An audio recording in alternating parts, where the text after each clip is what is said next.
Welcome back to my channel Babli রান্নাঘরে সবাইকে স্বাগত জানাই। সবাইকে শুভ নববর্ষের শুভেচ্ছা রইল, অনেক অনেক ভালোবাসা রইল। চলো দেখো, এখানে আমার কর্তামশাই বিভিন্ন রকমের মাছ এনেছে, ছোট মাছ, তার সঙ্গে কই মাছ ছিল। আজকে আমি রান্না করব মূলত মাটন।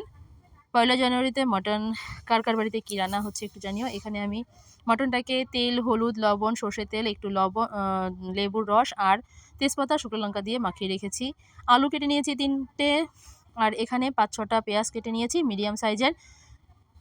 আমি মশলাটা করে নেব মিক্সিতে, তো তার জন্য এখানে টমেটো, রসুন, কাঁচা লঙ্কা, শুকনো লঙ্কা, আদা গ্রেট করা আর জিরে। তো চলো আমি মশলাটা করব, তার আগে আলুটা ভেজে নিই। আলু ভাজতে ভাজতে আমি মশলাটা করে নেব। এখানে আমার তেল গরম করা হয়ে গেছে, তো চলো আলুটা ভেজে নিই। আলুটা ভাজতে ভাজতে মশলাটা করা হয়ে যাবে। আলুটা আমি ভাজবো যখন, তার মধ্যে সামান্য হলুদ আর লবণ দিয়ে দেব, তাহলে আলুটা ভেতরে লবণটা যাবে, খেতে টেস্ট লাগে। তোমরা কে কীভাবে রান্না করো আমাকে একটু কমেন্ট করে জানিও, আর কে কোথা থেকে দেখছো একটু কমেন্ট করে জানিও। তো চলো আমার আলু ভাজা হয়ে গেছে, এবার আলুটাকে আমি তুলে নেব। আর এই যে তেলে আমি আলুটা ভেজেছি এই তেলেই আমি মাংসটা রান্না করব। তো চলো, আমি এর মধ্যে ফোড়নের জন্য দিয়ে দিলাম একটা তেজপাতা, 3টে শুকনো লঙ্কা, কিছু গোটা গরম মশলা আর সামান্য জিরে। মশলাটাকে আমি একটু নাড়াচাড়া করে নিয়ে ভালো মতন স্মেল যখন বেরোবে তখন আমি মাংসটাকে দিয়ে দেবো। যেহেতু মাংসটা আমি আগে থেকে মেখে রেখেছি, তাই আমি মশলা আর মাংস একসঙ্গে দেব না। আমি মাংসটা আগে দিয়ে 2 মিনিট মতন একটু ভাজা ভাজা করে নেব। তো চলো দেখতে থাকো আমার রান্নার প্রসেসটা।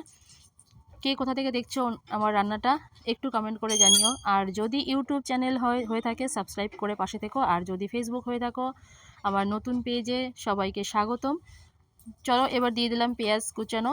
আমি পেঁয়াজটা গ্রেট করে দিই না, আমি কুচিয়েই দিই। আর এদিকে যে মশলাটা আমি করে রেখেছিলাম সেই মশলাটা দিয়ে দিলাম। এবার আমি সমস্ত কিছু একটু ভালোভাবে মিশিয়ে নেব। মিশিয়ে আমি ঢাকনা দিয়ে দেব। একটু ঢাকা দিয়ে দিয়ে মাংসটা রান্না করলে মাংসটা সফট হয়, মাংসটা খেতেও টেস্ট লাগে। এর মধ্যে দিয়ে দেবো পরিমাণ মতন লবণ, হলুদ। তোমরা কে কেমনভাবে রান্না করো পারলে আমাকে একটু জানিও। আর তোমরা কি কি রান্না দেখতে চাও আমাকে একটু কমেন্ট করে জানিও। অবশ্যই চেষ্টা করব তোমাদের সঙ্গে শেয়ার করতে।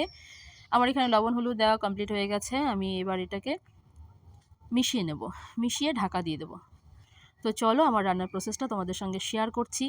কেমন লাগছে একটু জানিও। যেহেতু আমি নতুন, সেভাবে ভিডিও সেভাবে করতে পারি না। যদি কোনো ভুল ত্রুটি হয়ে থাকে ক্ষমার চোখে দেখবেন, ছোট বোন কিংবা দিদি হিসাবে। আমার মাংসটা এই পর্যায়ে এসেছে, আমি ঢাকা দিয়ে দিয়ে মাংসটাকে বারবার ঢাকা দিয়ে দিয়ে নেড়ে চেড়ে নিয়েছি। প্রায় কষানো কমপ্লিট, এখনও আর একটু কষানো বাকি আছে। আবার ঢাকা দিয়ে দিলাম, দিয়ে 5 মিনিটের জন্য রেখে দিয়েছি। 5 মিনিট পর ফিরে এলাম। তো চলো আমার মাংসটা কষানো কমপ্লিট। এবার যেহেতু ঝোল দেব, তাই ঝোল দেওয়ার আগে আমি যেহেতু আলুটা ভেজে রেখেছিলাম, তাই আমি আলুটা এর মধ্যে দিয়ে দেব। আলুটা দিয়ে তার একটু নাড়াচাড়া করে নিয়ে তারপরে আমি ঝোলটা দিয়ে দেব। তো চলো আমি আলুটা দিয়ে দিলাম। আলুটা দিয়ে এবার এটাকে ভালোভাবে এর সঙ্গে একটু মিশিয়ে নিতে হবে। যেহেতু আমি পরে দিচ্ছি, মানে ঝোল দেওয়ার আগে, তাই একটু ভালোভাবে মিশিয়ে নিয়ে ঝোলটা দিয়ে দিলাম। পরিমাণ মতন ঝোল দিলাম। যেহেতু মাটন রান্না করতে একটু সময় লাগে, তো তোমাদের সঙ্গে শেয়ার করলাম কিছুটা। কেমন লাগছে বা কেমন হয়েছে একটু জানিও। খেতে তো খুব টেস্ট হয়েছিল, আমার কর্তামশাই ভীষণ ভীষণ পছন্দ হয়েছে। আমার রান্না প্রায় কমপ্লিটের দিকে। দেখো, কর্তামশাইয়ের আবদার ছিল আজকে একটু পাতলা পাতলা ঝোল খাবে মাটন। আমার রান্না হয়ে গেছে। এবার গ্যাসের ফ্লেমটাকে লো করে দিয়ে আমি গরম মশলা দিয়ে দেবো। তো চলো ডান, গরম মশলা আমি দিয়ে দিলাম। এইবার আমি মাংসটাকে নামিয়ে নেব, গরম গরম সার্ভ করে দেব।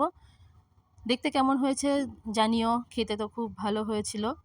তো খুব ভালো থেকো, সুস্থ থেকো। যদি আমার ইউটিউব চ্যানেল হও সাবস্ক্রাইব করে পাশে থেকো, আর যদি আমার ফেসবুকে হও অবশ্যই